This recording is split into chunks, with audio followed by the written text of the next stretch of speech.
Selamat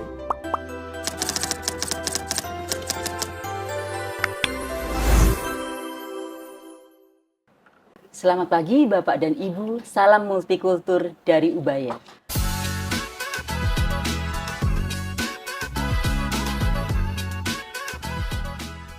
Hari ini kita akan masuk ke podcast edisi 1 tahun Center for Aging Wellness. Saya Astrid Pratidina Susilo, Ketua Center for Aging Wellness, akan mengawal podcast Anda hari ini. Dan narasumber kita adalah Pak Beni Lianto, Rektor Universitas Surabaya. Selamat pagi Pak Beni. Selamat pagi dan salam multikultur. Salam multikultur. Apa kabar Pak Beni hari Kabar ini? luar biasa, baik. Hari ini kita akan podcast edisi spesial ya Pak Beni ya. Jadi pada bulan Maret ini kita memasuki 1 tahun untuk Center for Aging Wellness yang tahun lalu. Nggak terasa ya, sudah setahun. Nggak terasa 1 tahun. Tahun lalu kita launch bersama dengan Profesor Stella Christie ya. Dan selama 1 tahun ini ada beberapa progres yang sudah kita kerjakan bersama. Ya. Oke. Jadi dalam 1 tahun ini ketika melihat kembali keputusan Bapak untuk membentuk Center for Aging Wellness ya Pak ya, apakah Bapak berpikir bahwa ini adalah pilihan yang tepat buat Ubaya sesuai dengan anjuran Kemenristek Dikti untuk membangun kampus berdampak? Ya. Bagaimana menurut Pak Beni? Ya. Baik, makasih Bu Astrid. Pertama saya menyampaikan selamat ulang tahun dulu kepada Center for Aging Wellness yang berusia setahun. Semoga makin berkembang, makin maju ke depan ya. Ya, amin. Nah, berkaitan dengan pertanyaan pertama ini, saya coba flashback dulu setahun yang lalu ya.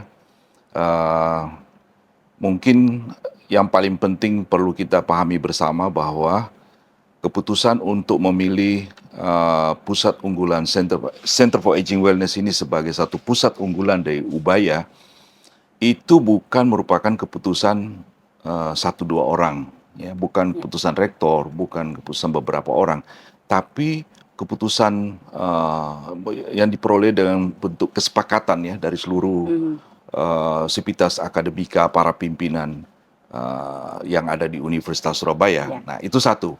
Yang kedua, proses memilih satu pilihan yang strategis ini itu panjang, tidak seketika diputuskan, oh kita pilih Center for Aging Wellness. Yeah. Jadi ada satu tim yang melakukan paling tidak ya 2 aktivitas. Yang pertama itu adalah melakukan scanning internal dan eksternal.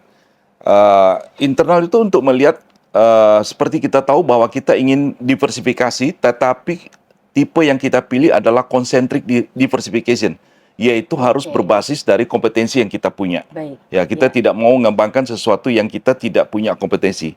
Oleh itu, scanning pada sisi internal, tim yang terdiri dari berbagai fakultas ini melakukan scanning, kira-kira kita punya kemampuan ada di mana. Kemudian juga scanning terhadap eksternal, kira-kira isu-isu apa yang penting di dunia saat ini. Nah, itu yang pertama. Yang kedua adalah langkah envisioning, yaitu apa? Kita coba bersama-sama juga bersama para pimpinan lain untuk melihat kira-kira masa depan itu seperti apa. Ya, jadi kita membayangkan masa depan, katakanlah 2045, 2050 itu seperti apa dunia ini. Ya, lihat jauh ke depan ya. Lihat jauh ke depan. Nah, dari situ kita dapat memang beberapa alternatif, ya kan? Alternatif. Nah, dari semua alternatif itu kita memilih isu tentang aging wellness, ya. Maka kita sepakat dan yakin betul pilihan ini adalah pilihan tepat karena kita proses cukup panjang untuk memilih Center for Aging Wellness sebagai pusat unggulan di Universitas Surabaya. Ya. Jadi prosesnya mencocokkan antara kompetensi atau rekam jejak Ubaya selama ini dengan kebutuhan eksternal ya, kebutuhan dunia di masa yang akan datang. Nah, mungkin bisa lebih spesifik, kenapa kok akhirnya muncul aging wellness? Nah, ya. Jadi gini, dalam beberapa diskusi itu ada beberapa catatan ya. Yang pertama itu adalah kita melihat bahwa memang ada isu perubahan populasi dunia ya. Populasi dunia menua dengan sangat cepat. Jadi kita lihat ada transisi transisi demografi, transisi populasi, kita melihat bahwa rata-rata angka usia hidup manusia itu makin hari makin tinggi. Tetapi di sisi lain, angka kelahiran itu makin rendah. Oke. Nah, waktu itu ada data menunjukkan, WHO menunjukkan pada tahun 2050, jumlah penduduk populasi dunia yang berusia lanjut, ya, itu mencapai angka 2,1 miliar. Oh, Itu kalau kita banding dengan tahun 2020, itu hampir 2 kali. Jadi cukup besar kan kenaikannya. iya, besar Nah, sekali. sangat besar. Iya, sangat Nah, ini besar. satu data yang menurut kita sangat penting, ya, sangat penting. Kenapa? Ada implikasinya nanti kalau pada tahun-tahun itu, 2045, 2050, jumlah populasi dunia yang berusia lanjut itu sudah demikian besar. Iya. Itu coba kita pelajari. Ada beberapa isu. Misalnya isu tentang kesehatan. Tentu orang yang berusia lanjut kan makin banyak Kebutuhan kesehatan ya. potensi sakit, ya Iya, kan? betul, Nah, betul. kalau tidak dengan pendekatan healthy aging, kalau kita melihat suatu saat sistem layanan kesehatan kita akan bangkrut, ya, akan bangkrut. Iya. Jadi perlu ada langkah-langkah preventif, ya, Iya, sehingga setuju pada sekali. usia tersebut para populasi dunia yang sudah berusia lanjut tetap sehat. Nah, itu satu tentang isu kesehatan. Iya. Isu tentang katakanlah tatanan sosial, ya, tentang keseimbangan antara jumlah mereka yang berusia lanjut, ya, dengan jumlah usia produktif, itu diperkirakan akan terjadi ketidakseimbangan. Wah, ini masalah ya, Pak? Ya, masalah. Iya, Ya, betul. di beberapa negara sudah terjadi. Iya, Nah, iya. akan terjadi ketidakseimbangan. Kenapa? Angka kelahiran makin mengecil di beberapa negara, sedangkan rata-rata usia angka harapan hidup itu makin tinggi. Sehingga banyak yang berusia lanjut, sedangkan yang berusia produktif sedikit. Ini akan suatu saat akan terjadi ketidakseimbangan. Akhirnya ketimpangan ya. Ada Pak, ya? ketimpangan. Iya, Nah, betul, betul. yang ketiga, kita melihat juga masih termasuk kategori sosial, ya. Ada tatanan di dalam masyarakat kelihatannya loh, ya. Keluarga-keluarga ini semakin hari tingkat mobilitasnya semakin tinggi, Betul. sehingga suatu saat keluarga-keluarga ini meninggalkan para orang tua yang berusia lanjut dalam kondisi sendirian. Kalau Sehingga dulu mungkin satu rumah satu rumah bersama-sama ya, Pak ya. bersama-sama, Iya, iya. gitu loh. Suatu saat akan terjadi perubahan seperti itu. Kita membayangkan loh, Iya. akan banyak orang tua yang merasa kesepian, Oke. akan banyak orang tua yang harus hidup dengan berupaya sendiri, Iya. dan dia harus mandiri dan Lebih seterusnya dan mandiri. seterusnya. Betul, betul. Iya. Nah, realitas ini menurut kita harus kita coba pelajari dan harus kita antisipasi agar kita bisa memberikan dukungan kepada para populasi, para masyarakat yang berusia lanjut. Kemudian yang berikutnya, kita juga melihat bahwa ada perubahan paradigma dari masyarakat, populasi dunia, yaitu dari sekedar berumur panjang saja Iya. menjadi berumur panjang yang berkualitas, Nah, ya. ini penting ya. Ini Jadi penting, ya. bukan hanya sekedar Umur panjang. umurnya, ya. Ah. Tapi kualitas hidup ini. Kualitas Ya, hidup. betul, betul. Jadi buat apa kita umur panjang tapi tidak SSB? Apa itu SSB? Sehat, sejahtera, dan bahagia. Sehat, sejahtera, bahagia. Wah, saya mantap sekali ini. Saya singkat SSB. Ya, SSB, ya. Buat apa kita umur panjang tidak sehat? Ya? Ya, Tidak sejahtera, apalagi ya, tidak happy, ya. betul, betul. Nah, betul. jadi ada perubahan paradigma, ada keinginan global bahwa kita tidak hanya berumur panjang, tapi juga memiliki kualitas hidup yang bagus di usia lanjut. Nah, ini saya kira yang menyebabkan kita mantap bahwa Center for Aging Wellness ini akan memiliki peran besar untuk mendukung dan berperan dalam situasi seperti ini. Jadi memang Ubaya berusaha menjawab kebutuhan masa depan ya, Betul, Pak Beni ya, betul. melalui Center for Iya. Aging Wellness. Dan kalau dilihat dari yang disampaikan Pak Beni, berarti Center for Aging Wellness ini tidak hanya bergerak untuk isu kesehatan saja ya Pak ya, Betul, tetapi tatanan sosial tadi sosial, juga perlu betul, digarap ya, iya, iya, kesejahteraan kesejahteraan, juga perlu betul, dikerjakan. betul. Ya, Makanya pendekatannya harus multidisiplin, ya, ya ya, kan? ya. Makanya semua teman-teman kita lihat fakultas-fakultas yang ada di Ubaya ini kelihatannya cocok banget, ya kan? Oke, Cocok oke. banget dan sangat tepat untuk mendukung seluruh aktivitas dari Center for Aging Wellness ini. Baik, Ya, ya. Nah, ini mengantar kita ke pertanyaan berikutnya ini ya, Pak Beni ya. Jadi kalau kita lihat bahwa sebenarnya isu aging ini nampaknya juga dibaca oleh banyak institusi. ya, Karena di mana-mana sudah mulai muncul pusat studi serupa atau betul, institusi atau mungkin di sektor lain yang di luar akademis juga muncul berbagai aging wellness ya, center atau senior wellness center. Nah, betul. kira-kira kalau di institusi pendidikan, apa yang membedakan pendekatan yang diambil oleh Ubaya dalam aging wellness ini dibandingkan dengan institusi pendidikan tinggi yang lain? Ya, eh saya sedikit tadi ada yang lupa bahwa ketika kita melakukan scanning eksternal, bahwa ketika kita memilih Center for Aging Wellness sebagai pusat unggulan, itu juga kita harus melihat apa yang sudah dikerjakan oleh universitas lain, terutama yang ada di Indonesia. Ya, Tentu kita tidak bisa memilih hal yang sama. Kita Ya. harus ada positioning yang jelas, harus ada pembeda. ya, Nah, itu juga salah satu hal yang sangat penting mengapa kita memilih Center for Aging Wellness. Kemudian, apa yang membuat kita berbeda dengan universitas lain yang juga sudah menggarap hal yang sama. Mungkin di dalam negeri tidak, tetapi di luar negeri saya lihat sangat banyak sudah, ya. Dan kelihatannya mereka juga melakukan envisioning yang sama dan melihat yang sama di masa depan. Ya, jadi menurut saya paling tidak ada dua. Yang pertama, kita membaca berdasarkan tadi apa yang saya sampaikan, betul tadi disampaikan oleh juga Bu Astrid, bahwa pendekatan kita harus pendekatan yang multidisiplin. Ya, itu saya kira menjadi ciri khas kita. Jadi, mari kita sama-sama dari teman-teman Fakultas Kedokteran, Fakultas Farmasi, Biotek, Fakultas Teknik, Fakultas Psikologi, ya, Fakultas Bisnis Ekonomika, Industri Kreatif, Fakultas Hukum, semua berperan. semua bisa berperan. Semua ya. bisa berperan. Sangat Ya, bisa berperan, ya. ya, karena ini multidimensi, ya, multi aspek. Nah, kemudian yang kedua, kita melihat bahwa apa yang akan terjadi ke depan ini bukan merupakan sebuah tantangan saja, bukan suatu ancaman, tapi justru kita melihat opportunity. Oh, ini Nah, bukan tantangan tapi opportunity, opportunity ya Pak ya? harusnya, Ya. ya. Kenapa? Karena begini, kita nanti melihat akan ada satu gerakan besar yang kita sebut dengan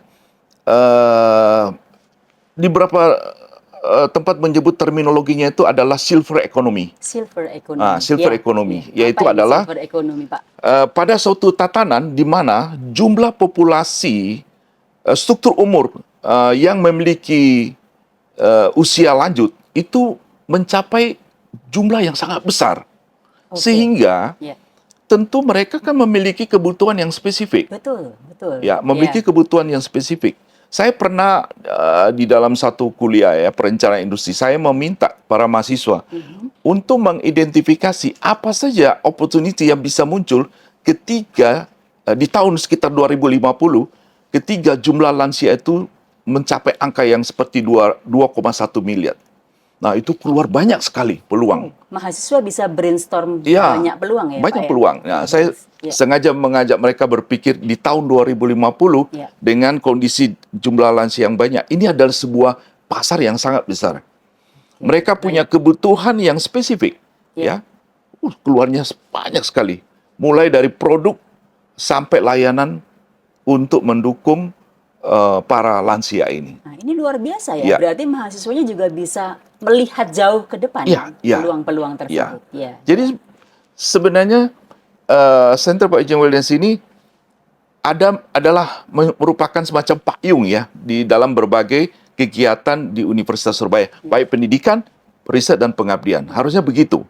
Harusnya begitu. Sehingga topik-topik di dalam perkuliahan pun sudah saya arahkan, khususnya saya, dan saya kira juga dosen lain juga akan paham seperti itu, yang kira-kira selalu kita kaitkan. Ya, kalau saya berbicara topik saya tentang melatih mahasiswa memiliki kemampuan identifikasi peluang usaha ke depan, Ya. saya coba yuk kamu gali peluang usaha ke depan kalau kita punya pasar yang besar di sektor di masyarakat yang usia lanjut. Seperti itu. Mungkin satu atau dua contoh yang muncul dari mahasiswa, Pak. Ide peluang itu seperti apa? Satu, banyak yang berkaitan dengan teknologi. Ya, Teknologi. teknologi. Jadi mereka membayangkan suatu saat para lansia hidup sendiri, mandiri, Iya. itu butuh teknologi untuk membantu dia, misalnya mengingatkan dia untuk memakan obat, mengambilkan obat yang tepat, jangan sampai salah. Oke. Nah, seperti itu. Itu Iya. mahasiswa. Teknologi asistif ya, Pak. Ya, Betul. ini ya. Iya. Itu mereka melihat itu peluang besar ke Iya. depan. Iya. Yang kedua adalah mereka berpikir perlu ada untuk mengatasi kesepian para lansia ini adalah perlu diciptakan sebuah semacam lansia club gitu ya. Komunitas ini Komunitas berarti, ya, Pak. komunitas ya, komunitas Iya, ya. iya, iya. Cukup banyak Iya. dan sehingga para lansia ini memiliki sahabat, teman Ya. untuk berkomunikasi, berinteraksi, berteman, bermain bahkan ya. Dan suatu saat hal-hal seperti ini akan dibutuhkan sekali ke depan. Oke. Ya mungkin sekarang sudah ada. Ya. Mungkin sekarang sudah ada. Tapi jauh dari pemikiran kita sebagai tempat kayak tempat apa? Penitipan apa itu? Tempat yang sekarang kan kayak Panti Werda. Panti Reda. Bukan Bukan yang seperti dibayangkan. itu, jauh, Beda. sangat Ya, jauh. ya, Ya, jadi ini adalah kumpulan para lansia yang masih sehat, Oke. masih aktif, Ya, dan mereka butuh komunitas baik. untuk terutama yang memiliki hobi yang sama, ya. Dan ini ke depan adalah sebuah, menurut Pak mahasiswa, Ya. sebuah bisnis besar untuk memfasilitasi para lansia ini. Wah, ide-idenya sangat menarik ya. Nah, Dan ide menarik, ini ide muncul sangat dari banyak. mahasiswa kita. Ya. Iya. Nah, Pak Beni, setelah 1 tahun Center for Aging Wellness ini berjalan, sejauh apa sebetulnya jika dilihat dari kacamata pimpinan, kami sudah mencapai progres yang diharapkan? Ya, 1 tahun kan masih sangat pendek ya, Ya. untuk sebuah gagasan besar. Jadi saya juga mengikuti banyak kegiatan dari Center for Aging Wellness. Saya kira sudah sangat bagus ya. Dan saya melihat keterlibatan dari semua teman-teman di semua fakultas secara bergantian dan berbagai topik dan ketiga acara bersama. Saya kira keterlibatannya sudah sangat bagus. Saya kira ini sebuah langkah yang baik. Ya, langkah yang baik. Tinggal kita teruskan, kita perluas dan kita kembangkan. Ya. Baik, terima kasih. Jadi tadi keterlibatan dari berbagai macam fakultas itu sudah nampak ya? Sudah nampak, ya. Saya mengikuti. Ya. Apakah ada hal-hal lain yang Pak Beni lihat bisa menjadi kekuatan dan bisa menjadi semakin berdampak? Ya itu tadi, saya sangat berharap seluruh teman-teman di Sivitas Akademika Universitas Surabaya sudah tidak ada lagi pertanyaan mengapa kok Center for Aging Wellness ya. Jadi kita berharap tidak ada lagi pertanyaan ini. Ini sudah berjalan setahun dan sudah dipilih. Ini pilihan strategis, ya. Dan kita harus mengejar jangka panjang, katakanlah 2045 atau 2050. Nanti kita lihat bersama, ya. Dan kita semua teman-teman di Ubaya sangat yakin dan percaya bahwa Center for Aging Wellness yang diresmikan oleh Bu Wamen ini akan menjadi sesuatu pembeda dan ciri khas dari Universitas Surabaya. Kita sudah lama mencari. Universitas Surabaya selama ini kan kenal sebagai kampus yang multikultur. Tapi kita juga selalu dari dulu mencari apa lagi yang kira-kira menjadi kekuatan, keunggulan, ciri khas dari Universitas Surabaya. Sehingga orang kalau bicara tentang Universitas Surabaya, mereka ingatnya Center for Aging Wellness. Ya. Nah, oleh karena itu, langkah yang paling penting ke depannya adalah mengintegrasikan seluruh aktivitas Tridharma dengan sasaran utama adalah memperkuat isu tentang aging wellness ini. Nah, jadi supaya ini semakin berkembang ke depan, selain keterlibatan dalam berbagai kegiatan aktivitas yang ada selama ini, harusnya seluruh kegiatan Tridharma, pembelajaran, ya kan, kemudian riset, kemudian pengabdian pada masyarakat, itu upayakan selalu dikaitkan dengan isu aging wellness. Contoh, pembelajaran, ya. Misalnya kalau yang seperti saya ceritakan tadi, Ya. saya selalu kaitkan isu tentang aging wellness, ya kan? Cari ide yang berkaitan dengan isu ini, ya kan? Kemudian riset, riset sudah otomatis, ya kan? Sangat banyak. Ya. Ya, kita juga punya beberapa pusat unggulan iptek yang sangat terkait dengan Center for Aging Wellness ini. Kemudian kegiatan pengabdian masyarakat yang selama ini sudah dilakukan, ya, oleh Center for Aging Wellness, saya kira juga sudah banyak. Nah, jadi menurut saya langkah atau langkah ke depan untuk memperluas scale up dari Center for Aging Wellness ini adalah mengintegrasikan seluruh kegiatan Tridharma dengan sasaran untuk mendukung dan memperkuat Center for Aging Wellness ini. Jadi untuk scale up-nya kata kuncinya integrasi. Mengintegrasikan seluruh kegiatan. Ya. Nah, bagaimana saran Pak Rektor supaya kita bisa memotivasi, mengencourage seluruh sivitas akademika untuk melihat bahwa ini adalah keunikan dan keunggulan kita bersama, dan ketika kita mengarahkan Tridharma, aktivitas Tridharma ini menuju ke aging wellness, itu juga akan bermanfaat buat dosennya, juga buat mahasiswanya, buat institusinya, dan terutama juga berdampak buat masyarakat. Ya, saya kira kata kuncinya sekali lagi, walaupun ini memang sudah diputuskan sebuah pilihan strategis pada tingkat universitas, sekali lagi kata kuncinya adalah sosialisasi. Jadi perlu lebih banyak lagi kita sosialisasi kepada seluruh teman-teman. Dan setelah sosialisasi ini selesai kita lakukan, adalah seluruh teman-teman sivitas akademik Ubaya memiliki rasa memiliki yang sama, bahwa kita harus sama-sama memperkuat Center for Aging Wellness ini sebagai ciri khas dari Universitas Surabaya. Sekarang ini saya melihat masyarakat sudah mulai paham. Jadi sosialisasi internal, sosialisasi eksternal.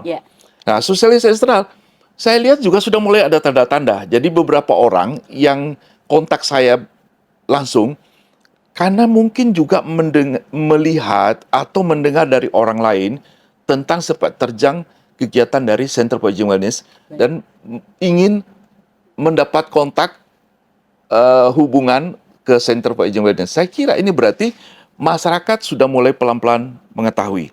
Nah, saya percaya ini lambat laun masyarakat ya makin hari makin mengenal sepak terjang dari Center for Aging Wellness, dan teman-teman di dalam pun juga semakin hari makin merasa memiliki bahwa ini harus kita dukung bersama.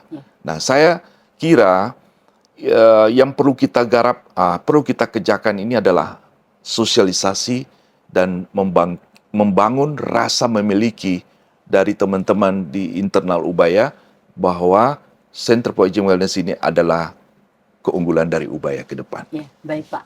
Nah, sosialisasi ini bisa kita lakukan melalui berbagai kegiatan, sosial media. Salah satunya juga hari ini, terima kasih Pak Rektor juga podcast bersama kami.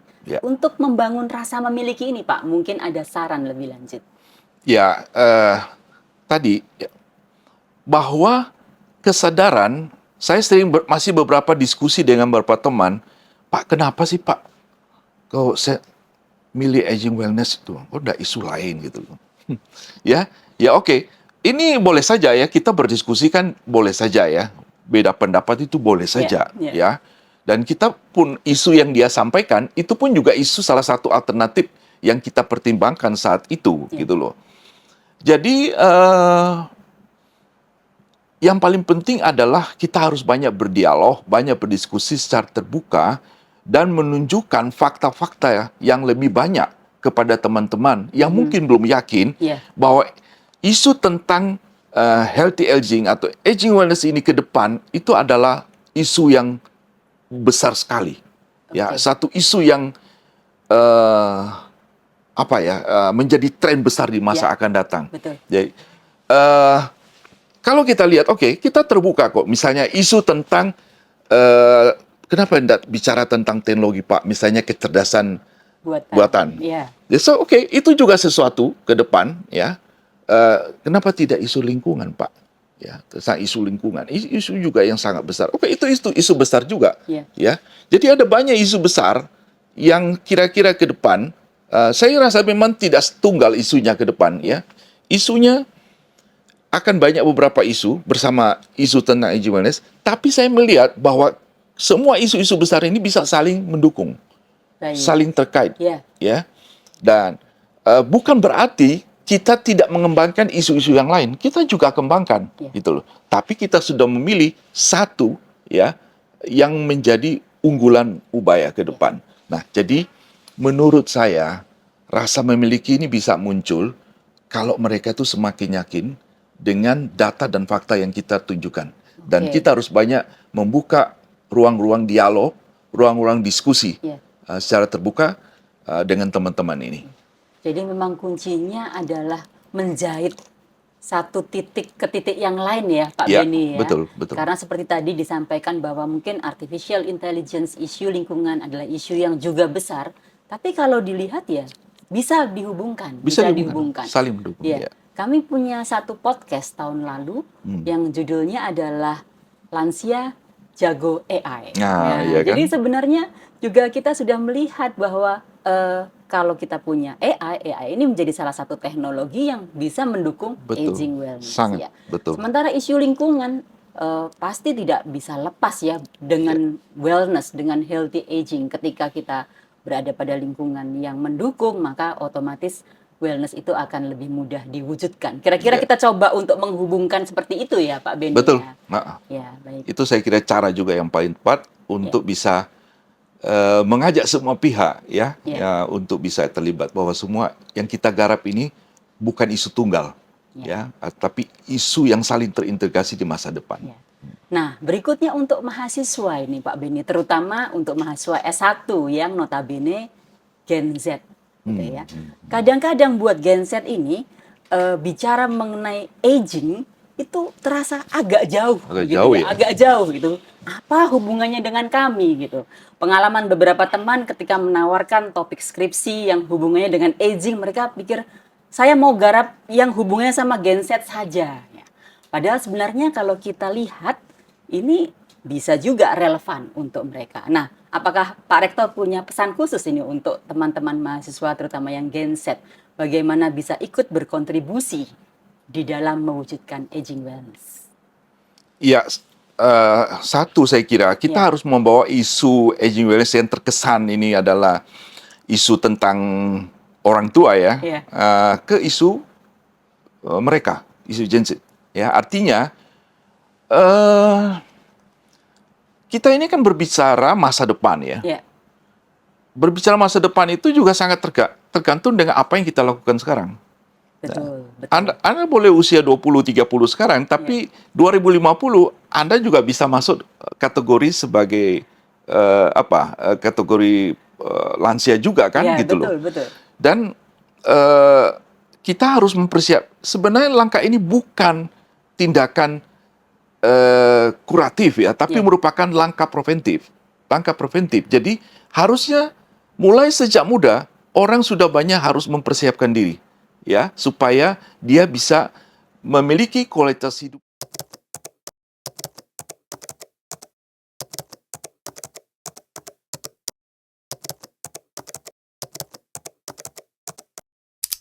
Saya kira kita sudah agak berani mengklaim adalah tentang isu aging wellness. Oke. Nah, saya berharap tentu kita teman-teman di Ubaya sangat berharap kita mari sama-sama bergandengan tangan untuk memperkuat dalam 5 tahun ke depan. Saya percaya nama dari Center for Aging Wellness di Ubaya itu bisa sudah menjadi referensi dari berbagai masyarakat, pemerintah, ya bahkan lembaga-lembaga riset di dunia.